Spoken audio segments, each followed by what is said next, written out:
You're listening to the BNI Effect, the podcast for Brisbane entrepreneurs who believe in givers gain. I'm Tony Meredith, and ordinarily I'm a business coach who specialises in sales and leadership. But today I'm your host and fellow BNI member. In this episode, I get to chat to another Brisbane BNI member to explore their biggest wins, biggest lessons, and how you can get the most out of your BNI membership. This is episode number 117, and today's guest is Ken McKay from Residential Building Inspections, Queensland. G'day, Ken. How are you? Yeah, great, Tony. How are you? I'm very well. Thank you for being here. Hey, why don't we kick it off with you sharing us your best referral that you've either given or received through BNI? The best referral that I received was years ago. It was a house to build a house at Salisbury when I was still building as, Ken McKay Homes. And then about 8 years later, they came back to me and said, we actually want to do an extension and renovate it and build in underneath. So they came back again. Amazing, isn't it? The power of BNI. The gift that keeps giving. It sure is. When did you first discover BNI, Ken? Back in 2012, when I was the builder. Okay, and talk me through that experience, mate. Your very first time that you went to BNI. A friend of mine, Bevan Dunlop, he's still in the chapter now. I think he's been there about, I don't know, 15, 16 years. And he invited me along, and it was really just a case of, you don't know what you don't know. So I was ready to give it make the visit and see what it was all about. And so, how was that first meeting? Yeah, it was good. There was, the chapter was a lot smaller. There was only about 22 people in there at the time. And there was still quite a bit of work being passed around the members. Predominantly at that stage, it was nearly all men. Um, but yeah, the atmosphere was good. The work was being passed around, but it was also just a really happy place to be. Fantastic. So, how long into your journey did you realize that BNI was going to be valuable for you both professionally and personally?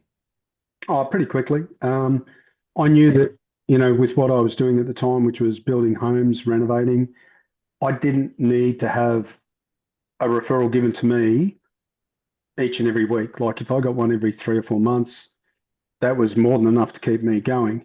Um, but the friends that you make in there, as well as the business it creates, makes it easy to want to be there week in, week out, regardless of the fact that you're going knowing that, there's not a lot of referrals are going to be given to me at that stage because what I did was a big ticket item. But you're right, aren't you? That people typically will join BNI for the referrals, and albeit for you, you didn't need to get a referral every week, but then along the way you meet people who you would describe as your friends, so then you go for the referrals, but you stick around because of the relationships that you formed. Yeah, I don't think you can underestimate the relationships side of things. Like, you know, sometimes being in business can create some pretty dark times. And I can guarantee that some of those people have been there to see me through some of those really ordinary times. And vice versa, right? You would have been there for them as well. So you would have been able to impart some of your knowledge, experience to others. It's a bit of an enlarged family. I like it. Now, what do you do consistently, Ken, that brings you results in BNI? I listen to what people um, are doing with their 40 seconds. So we're a larger chapter. Like we were 22 people when I was in it previously. I came back as the building inspector, and now we're up to 53 people um, earlier this year. And you've got to listen to what they say. And when you get a chance to do your one-to-ones, you've got to do them properly. You can't just fob over them and sit down and have a beer and that's it, done and dusted. We're all time poor. If you don't spend the time to actually learn about their business, then you're going to miss it when someone has that pain point where they need something and you just all of a sudden in your head you go, I actually know someone that can help you. So, I think that's the key thing with BNI. what are some tips for some of the BNI members who are listening, who perhaps want to maximize when they do one-to-ones? What are some tips or advice that you could share with them, Ken? When I first joined back in 2012, there was a whole, the business builder wasn't what it is now. And you could go in and there was a whole heap of suggested questions. And I still remember the first time I went to do a one-to-one and I printed them out and I walked in and I actually had them all written down and I started going through it and the person looked at me and said, "What are you doing? Like, I haven't seen any of these done like this before." And I said, "Well, I need to know about you, what you do, and this is my best way of targeting that information." And I think sometimes, like that, the whole key to the referral side of things is one-to-ones. If you do them properly, I've had it happen to me where I basically walk out the door and someone will say something. I go, "I just had a one-to-one with this guy. He's the person, she's the person that you need to speak to." It just it opens your eyes and ears to opportunities for other people. Fantastic. What is it that you see members do that perhaps holds them back from achieving success in BNI? Commitment. They're waiting for other people, to do things that rather than getting in and um, making the one-to-ones and the time and effort that you need to put into it. They wait for other people to do that. And, you know, when you wait, it just doesn't happen. So get on the front foot, be proactive, Yeah. and it's all there at your fingertips, but you've got to grab it. So wonderful advice. Ken, let's have a chat about you, mate, and your business specifically, Residential Building Inspections Queensland. So I've got an idea of what you do, but why don't you share with the viewers or the listeners what it is that you do? Um, ins- Currently, I'm doing inspections for people buying and selling houses and also people getting houses built. So there's a real lack of understanding of what builders are doing nowadays. So that's an area of the business that's really grown. People have lost trust in trades. I've been in the building industry now for 43 years. I started my apprenticeship back in 1984. I know it makes me nice and old. Um, I was a carpenter, still am a carpenter, and over the years, became a builder. Pretty much worked for myself since I finished my apprenticeship. Yeah, okay. And so it's the building inspections. And what makes your business different, Ken? Because there's plenty of building inspectors out there. Firstly, I'm qualified. There's a lot of people out there. They buy a franchise and they may actually not have the experience or the qualifications to do what I do. Mm. The other thing is time.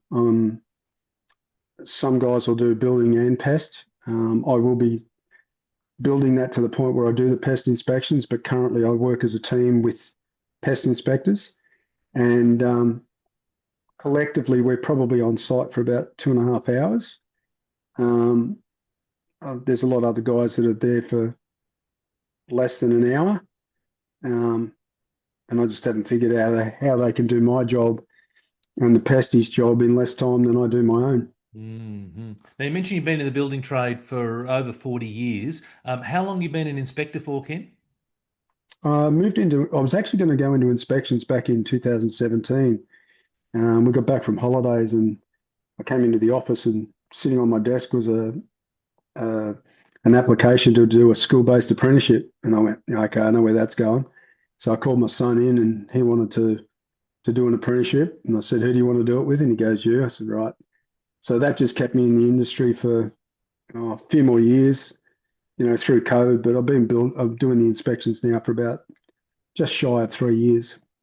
And what prompted the switch away from building to the inspections? Just physical, like when I started, it was all hardwood frames. There was no trusses. You know, we'd build the walls from scratch. And I'm not a big guy, but it takes a bit of wear and tear on your body. And, you know, at my age, I just figured I'd still want to be relevant in the industry and helpful to people. It seemed like a pretty easy transition. Good on you. What's a common problem that your clients face and how do you solve it for them, Ken?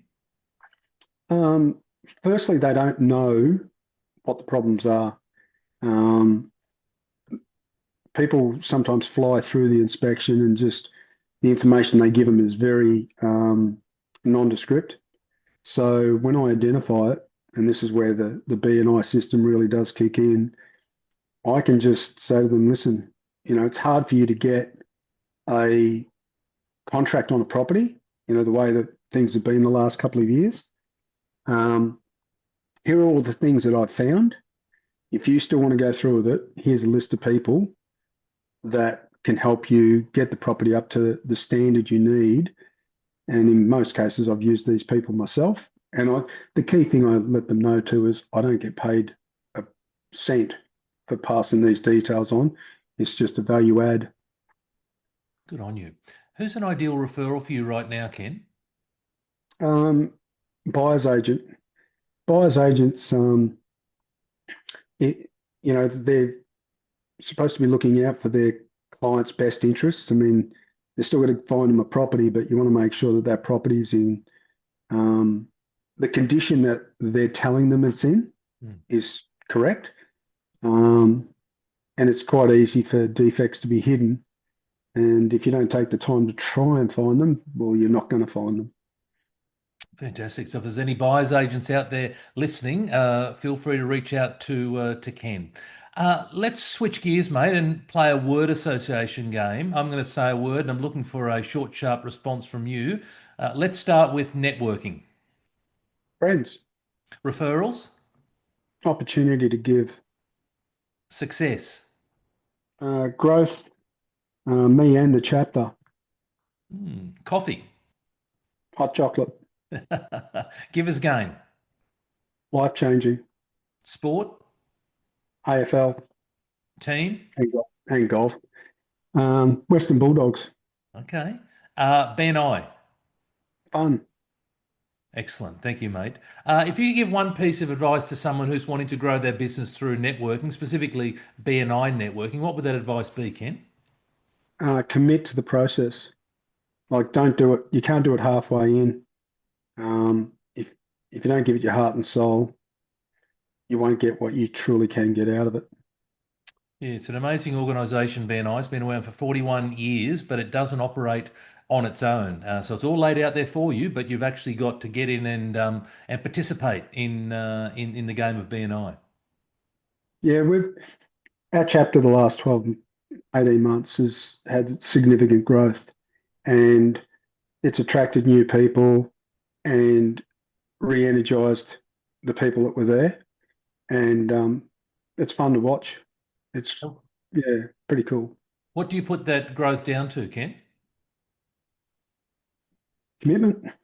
Like if you commit to that process, and a bit of inspiration, like if you show them the numbers and explain that the numbers are an opportunity to grow and they engage with that, it's like a rolling stone. It just, yeah, keeps getting bigger. We grew by about 12 people and $2.3 million or something. Wow. Wow. Congratulations to you and the rest of your fellow chapter members. It's a wonderful story. What's one exciting thing that's happening in your business right now that you'd like the viewers or listeners to know about, Ken? I've got an office admin assistant coming in, and she is going to take care of getting everything, all the bookings, and free me up to actually go and do the inspections. So I see that as being an opportunity to actually help more people. Absolutely. Well, you'll be able to focus on what it is that you specialize in, and you'll have her being able to support you in doing that. Mm, she's she's very good at what she does, and I can't wait to see what she does. The only Excellent. coaching is her coaching me. I like it. When does that start, Ken?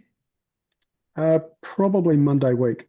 Okay, very Got to good. get got to get a few things in place. Well, by the time this podcast goes live, she will have started and things will have been going so much more efficient. You'll be serving plenty more customers. Looking Uh, forward to it. Ken, how can listeners learn more about you, your business, or get in touch with you, mate? The website, rbiq.com.au. That's a pretty good place. I've also got a an Instagram page. I post a few things on there from time to time. I try to spend most of my time actually working rather than posting videos. But the last one I put on there um, hit. I think a few people resonated with what I was putting down. Fantastic. So the Instagram page is what? Is it Um, RBIQ as well? no, it's Resi underscore building underscore inspect. Fantastic. All right. Well, viewers and listeners, get out there and follow Ken along. See if we can get your followership up. Thank you, mate. Appreciate you coming along. Look, that wraps up another episode of the BNI Effect. Many thanks to today's guest, Ken McKay, for sharing his insights with us and showing us what's possible in BNI. If you're a BNI member, perhaps there's an idea that Ken shared that you can implement over the next week. And if you're a visitor to BNI, I hope that you've seen how powerful this community really can be. Subscribe to hear or view more real stories from Brisbane BNI members. And until next time, give more, trust more, grow more. 3,